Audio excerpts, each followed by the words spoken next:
আহসান মঞ্জিল বাংলাদেশের একটি ঐতিহাসিক ও স্থাপত্যশৈলীর দৃষ্টিনন্দন নিদর্শন। এটি ঢাকা শহরের পুরান ঢাকার ইসলামপুরে বুড়িগঙ্গা নদীর তীরে অবস্থিত। এটি একসময় ঢাকার নবাব পরিবারের বাসভবন ছিল এবং বর্তমানে এটি একটি জাদুঘর হিসেবে ব্যবহৃত হচ্ছে। স্ট্রিট ওয়াকার ব্লগসের পর্দায় আজ আপনি দেখতে চলেছেন বাংলাদেশের রাজধানী শহর ঢাকার কয়েকশো বছরের ইতিহাস আর ঐতিহ্য ধারণ করে গৌরবে টিকে থাকা নবাবী প্রাসাদ আহসান মঞ্জিল। আজকের পর্বে আমি আপনাদেরকে দেখাবো বাংলাদেশের সবচেয়ে রাজকীয় প্রাসাদ আহসান মঞ্জিলের ভেতর বাহির কোথায় কি আছে সব কিছু। প্রাসাদে প্রবেশের ডান পাশে দেখতে পাবেন একটি লাগেজ কর্নার। যদি আপনার কাছে বড় ব্যাগ থাকে তাহলে এখানে রাখতে হবে, কারণ প্রাসাদের ভেতর ব্যাগ নিয়ে ঢুকতে দেয় না। আহসান মঞ্জিল মোহনীয়তা ও রাজকীয়তার আরেক নাম এই আহসান মঞ্জিল। সবুজ গালিচায় ঘেরা এই অসাধারণ প্রাসাদের অবস্থান বাংলাদেশের রাজধানী ঢাকার বুড়িগঙ্গা নদীর তীরে ইসলামপুর এলাকায়। নানা রকম ফুল লতাপাতা বৃক্ষরাজিতে সাজানো সবুজ এই অঙ্গনের মধ্যখানে মাথা উঁচু করে দাঁড়িয়ে রয়েছে ঢাকার ইতিহাস আর ঐতিহ্যের ধারক গোলাপি রং সাজানো এই নবাবী প্রাসাদ। চলুন প্রথমে জেনে নিই কীভাবে আপনি আহসান মঞ্জিল আসতে পারেন। এই প্রাসাদটি বুড়িগঙ্গা নদীর তীরে ইসলামপুরে এলাকায় অবস্থিত। সদরঘাট থেকে একেবারেই কাছে, তাই এখানে আসা অনেকটা সহজ। আপনি বাসে আসতে চাইলে সদরঘাট বা গুলিস্তানগামী যে কোনো বাসে উঠতে পারেন। সদরঘাট থেকে আপনি পায়ে হেঁটে বা রিক্সা নিয়ে সহজে এখানে পৌঁছে যেতে পারেন, আর গুলিস্তান থেকে রিক্সা বা সিএনজি নিয়ে এখানে আসতে পারেন। আর আহসান মঞ্জিলের প্রবেশের টিকিটের মূল্য জন প্রতি 40 টাকা করে, তবে 3 থেকে 12 বছরের শিশুদের টিকিটের মূল্য 20 টাকা। এই প্রাসাদটি সকাল 10:30 থেকে 5:30 পর্যন্ত খোলা থাকে, তবে খেয়াল রাখবেন শুক্রবার কিন্তু 3টা থেকে 7:30 পর্যন্ত, আর সাপ্তাহিক বন্ধ বৃহস্পতিবার। আহসান মঞ্জিল নির্মাণ শুরু হয় 1859 সালে এবং শেষ হয় 1872 সালে। এটি নবাব খাজা আব্দুল গনি কর্তৃক নির্মিত হয়। তার পুত্র খাজা আহসান উল্লাহর নামানুসারে এটি নামকরণ করা হয় আহসান মঞ্জিল।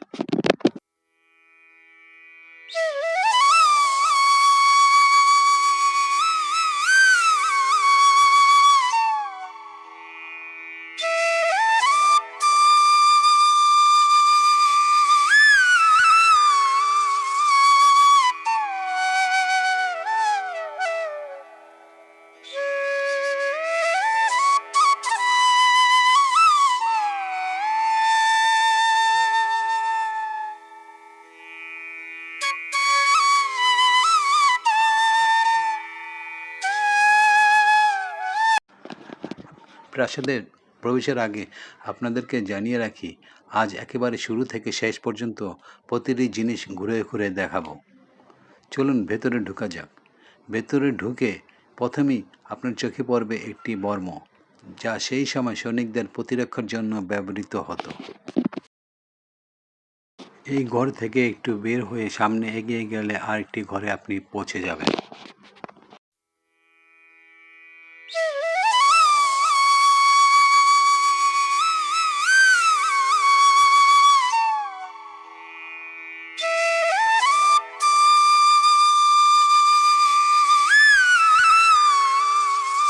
এখানে রয়েছে আহসান মঞ্জিলের ছোট একটি মডেল, যা সম্ভবত মূল প্রাসাদ নির্মাণের আগে পরিকল্পনা হিসেবে তৈরি করা হয়েছিল।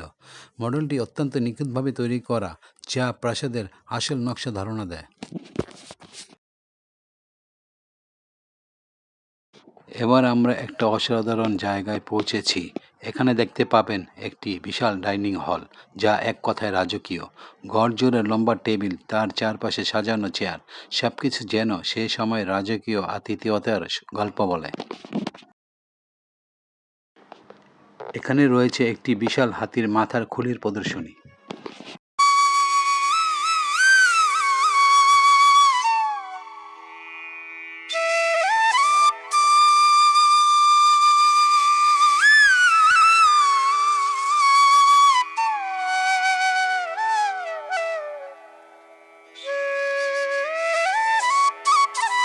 সামনে রয়েছে একটি রাজকীয় সিঁড়ি, যেখানে সিঁড়ির প্রতিটি ধাপ যেন রাজকীয় সৌন্দর্যের প্রতিচ্ছবি। একসময় এই সিঁড়ি দিয়ে নবাব পরিবার উপরে যাতায়াত করতেন। সিঁড়ির পাশের দেয়ালে দেখতে পাবেন কিছু ঐতিহাসিক অস্ত্রশস্ত্র, যেগুলো নবাবদের সুরক্ষার জন্য ব্যবহৃত হতো। এখানে প্রদর্শিত হয়েছে নবাব আমলে ব্যবহৃত চিকিৎসা যন্ত্রপাতি, যেগুলো সেই সময় চিকিৎসার জন্য ব্যবহৃত হতো। এই রুমটি নবাবদের দরবার হল নামে পরিচিত। এখানে সেই সময় বিভিন্ন রাজনৈতিক ও কূটনৈতিক বৈঠক হতো।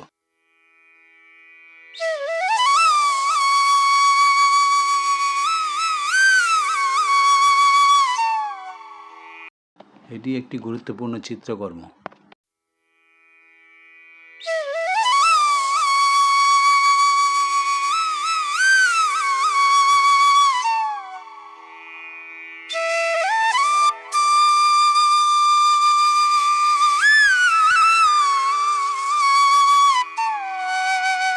এই রুমে দেখতে পাবেন অনেকগুলো লোহার সিন্দুক।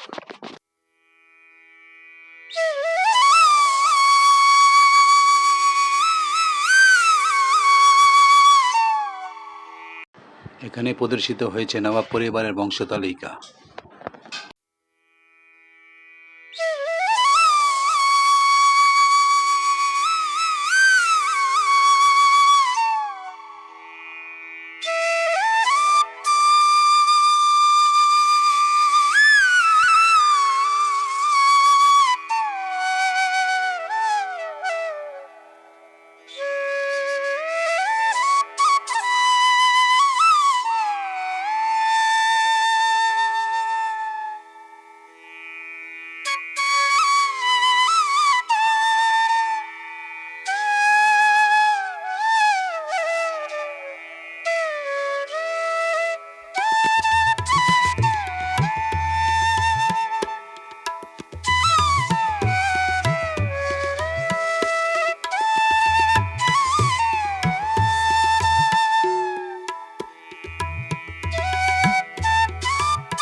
এই ছিল আমাদের আজকের ভিডিও।